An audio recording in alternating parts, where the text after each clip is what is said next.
give you a summary of what's in those subdivision regulations, those 70-something pages. First, Article 1 is basically the general provisions, which outlines the purpose, the application, the interpretation, some exemptions, and the adoption of the ordinance. So that is basically Article 1, and when we get to the final adoption. Article 2 of the subdivision ordinance is basically the administration part. It details the administrative process, what we do, including the submittal requirements, your public notices that have to be published, variance requirements if there's any, and of course enforcement of this subdivision ordinance. So Article 2, that's what's detailed in your packet there. Article 3 deals with the development review bodies, who is responsible for reviewing these plats, and that is going to be the roles and responsibilities of the City Council, the Planning and Zoning Commission, our city engineer, our administrative officer, and our building official, who is responsible for enforcement of subdivision ordinances. Article 4 deals with the application review and approval, discusses the procedures for reviewing and approving applications, including the standard plan and plat approvals.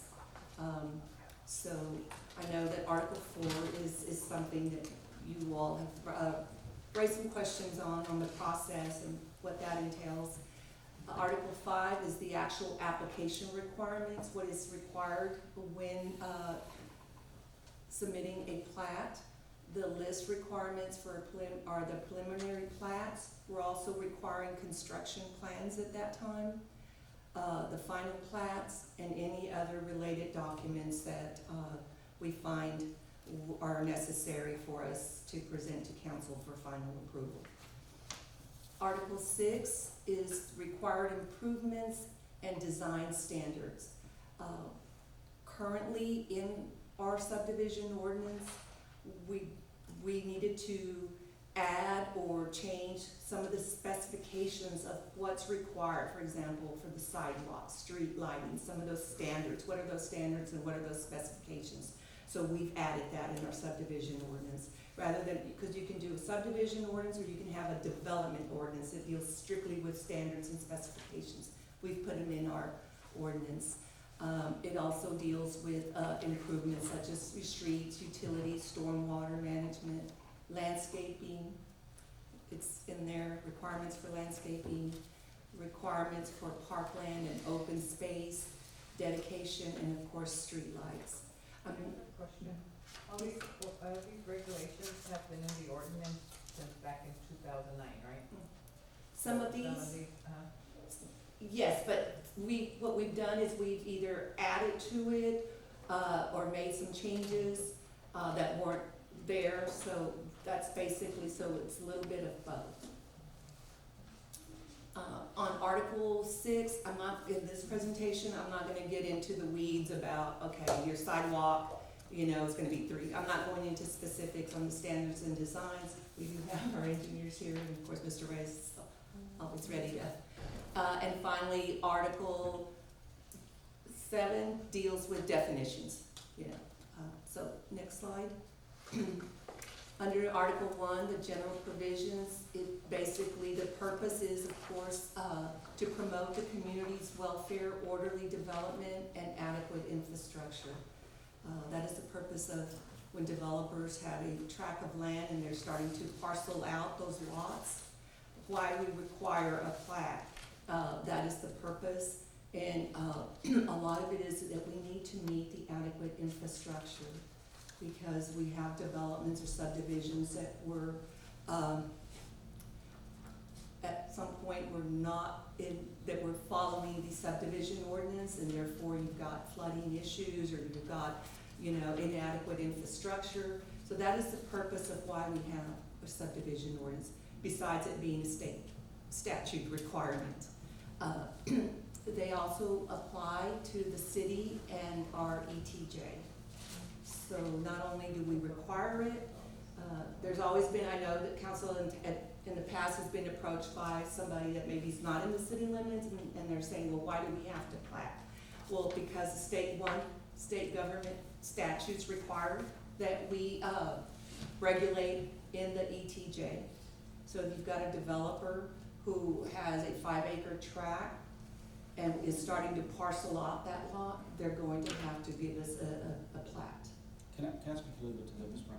Just to make sure, on the ETJ, part of the importance to that is, and we can give you this information for, I mean, it's all important, but part of it is, we do have customers, water and wastewater customers that are out, that are not in the city limits, and so people ask, well, why do we care, right, as far as the city?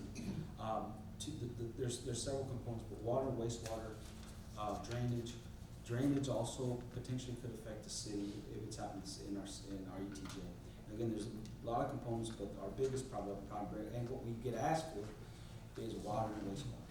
Whenever people want to develop out in the ETJ, their question to us is, can you give me water and wastewater? Sometimes we have utilities out in some of these areas, but to Ms. Moran's point, some of these utilities just aren't, as far as the infrastructure that's there, is just not up to what we need to allow for development in this area. Some of these areas in the ETJ have 2-inch water lines. There's no fire protection.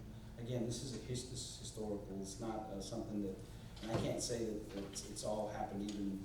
It's just happened for a number of years. But anyway, it's either here or there. But I do want to point that out. That's Yeah, it goes back to making sure that the developers install the adequate water and sewer lines, the adequate infrastructure, if not, or that they install water and sewer, because if not, this all goes back and it leads to, it creates dilemmas.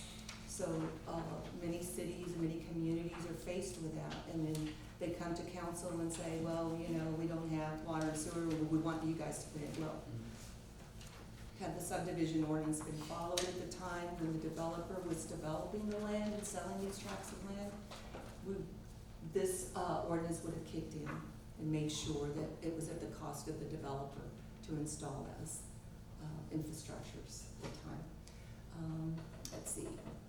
This ordinance also sets the minimum requirements for public health and safety and welfare. And again, it's making sure that we provide the adequate infrastructure to provide safety and look after the welfare of our citizens. And then it does, this ordinance also provides for some exemptions for certain subdivisions and compliance with our city ordinances. So we do offer some exemptions in this ordinance. Next slide. Article 2 is the administration part, and what that basically says is that there will be no developer or no land development activities allowed without prior approval, which is going through the planning process. The fees must be paid before any subdivision approval or building permit issuance. So currently, staff administration, that's what we look for. We are already doing this. As you can see, we've been bringing plats to council for final approval. Public notice is required for hearings related to a property subdivision. We do have one here for allowing the public to speak on behalf of the getting feedback and input from them regarding these subdivision regulations that we're presenting. And then variances are exceptions to the regulations and will require specific findings to be granted. And I've asked our city engineers to address how we should look at variances, because I know there's been some questions as to how are variances looked at and what's allowed and what isn't when you're considering granting a variance. Next slide, please. This is a table that's in your subdivision ordinance proposal. It is the development of the review of the plat. I'm not going to go into a lot of detail on those. Basically, this is the process that we will follow. I am going to talk about something called a short form final plat, and you can see that that's going to go to review for city engineer, P&Z, and council. This is something that's new in our subdivision, as well as our amended plat. So we've made some accommodations for shortening the time period of certain plats that meet certain requirements. And I'm gonna talk about in one of the slides, the short form final plat. Next slide, please. Article 4 is the application review and approval. Basically, the first step is you need to give us a preliminary plat. It's gonna require construction plans, and then the final plat application. Those three, and these are for bigger projects, bigger development projects where we wanna see, okay, what are your constructions? We wanna see that infrastructure, everything's gonna be there. The technical completeness detail, that's also something new that's been added in your subdivision ordinance, and that's in keeping in line with the statute regulations where, how we do the timing of plats and when they're approved. And so the technical completeness is required in order for us to accept the application. That kicks in that shot clock we were talking about earlier. The city council and the city engineer have the specific roles in reviewing and approving these applications. Of course, they have to comply with our zoning requirements, so this doesn't say, okay, you've got a plat approved, therefore you don't have to comply with our zoning requirements. You're still going to have the zoning applied to the tract of land, that it has to be, what are you gonna use it for? Is it zoned for that area? If it's associated with a new subdivision or development, or are you gonna need a zoning amendment? So if you're proposing to build something in R1 and that's not a use that's allowed, then they'll have to rezone. So it also establishes the compliance with our lot sizes, our setbacks. None of that has changed, so they'll still have to meet our zoning requirements. And something now that's going to be required is a stormwater management plan, and that's gonna be required with the preliminary plat. We have been doing this. I know our city engineer, Mr. Noriega or Mr. Leonard, when they review these, they always ask the engineers to provide us with a stormwater management plan. And that defines, and we look at, okay, is this gonna impact, is this drainage, how are you gonna address drainage? Is it gonna cause flooding for the property owners? For the city, so we require a stormwater management plan. Next slide. This is that short form final plat that I talked to you all about earlier. This plat differs from the preliminary and the final in that the final plat is submitted with prior approval of a preliminary plan and a construction plan, whereas this one is going to streamline that process. And basically, it also reduces the requirements. So you're gonna have less requirements on this. Currently, our subdivision ordinance requires that they submit a preliminary plat, and it has a list of requirements. And so this short form final plat is gonna streamline that process as well. It's going to allow for faster review, where the city engineer will review it within 10 days, and it will determine whether or not it meets a short form final plat requirement, or they're gonna need to give us some additional information. It also allows for more flexibility for amendments to correct errors or make minor adjustments without extensive reevaluation of that plat. And it provides provided that certain conditions are met. And finally, it's more cost effective. So for example, I know that you all can recall that we've had some plats where they just have to eliminate a lot line to combine 2 lots into one. Currently, they have to go through the whole preliminary process. Now, through the short form, it's going to expedite the reviewing process. It's going to be more flexible and less cost to the developer or the property owner. And these are just some of the eligibility requirements. I can go through those, or if y'all have any questions at the end of the presentation, we'll be happy to address them. But they'll have to meet these requirements. And currently, I do have some plats that have been placed on hold, because we've been telling them that, should council approve this subdivision ordinance, that they will fall under a short form and it'll be less costly for them to do this. Next slide, please. And Article 5 is just basically the application requirements. Some of the general requirements are, if you don't meet that short form final plat, you've got to go through the preliminary, the general drawing requirements. You have to show its ownership or identify that you are the owner of this property. And that's just from a legal process standpoint. We definitely don't want someone coming in here claiming to make some changes or developing land that he or she is not the owner of. We require to see what are your existing conditions. We're gonna look for right-of-ways, lot dedications, structures and uses. Again, that's where the zoning comes in. What are you using this, what are you gonna develop out there? We require utility plans, drainage plans, oil and gas infrastructure, gas lines, construction plans, paving plan, a lighting plan, a storm drainage plan, and a grading plan for sidewalks and streets. This is all under the preliminary and final one. These are the more detailed ones that don't meet the short form. This is the requirements that we are now looking for. Next slide, please. Improvement and design standards. I'm just gonna touch on some of these. I'm not gonna go into real specific design standards, like I said, minimum sidewalk of three feet. But we have the minimum design standards, the basic criteria for reviewing all these plats, all the ones that are mentioned in your ordinance.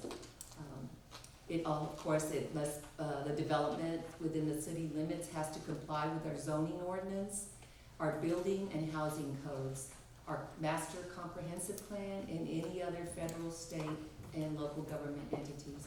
And the reason that's important is because, as Mr. Ray stated earlier, remember this says city limits, but we also regulate subdivision platting for infrastructure only in our ETJ. We do not regulate building permits or zoning ordinance in the ETJ. But they do need to come and we review the subdivision, making sure they meet requirements. Let's see, anything else there? Basically, everything else is just process. Next slide, please. I'm just gonna go real quickly through a final review and highlight some of the things that we are changing and updating in the subdivision ordinance. Of course, we're updating our definitions. We're simplifying and clarifying the standards and procedures for these plats. Update the plat approval process. That's that little diagram or chart that I showed y'all. We're updating our replatting requirements. There's a summary of our development review and responsibilities. We're adding that short form final plat approval. We added the amended plat. This amended plat also is something that we do not have to go through the preliminary plat process. So this one also is going to be a little less requirements, but there's certain requirements that they have to meet to fall under that amended plat. We've added a replat without vacating a current plat. We've added that in there, updated our block length requirements, our street requirements, our curb requirements. These are all those standards and the specifications. They're all in there now. That's what this is. Our sidewalks, we've updated the variance section, the process for a variance, and updated the enforcement section. We've added, parkland's always been there. In the current ordinance, we do require parkland dedication. We don't have a landscaping and a tree protection, but that's in that subdivision ordinance. I'm going to point it out so you all can tab it, look at it, and see if that's something you guys want to. It's in this revised version. Yes, It's in the revised. There's a That's- landscape ordinance in there. So it's something that was not part of, it's not part of the existing The current. subdivision regulations. So those, what page is that, Ms. Brown? Do you know? I don't have it off the So, top. It's part of the. it's pretty extensive, that landscape subdivision, the regulations. It's gonna be in Article 7, required improvements and design standards. So please take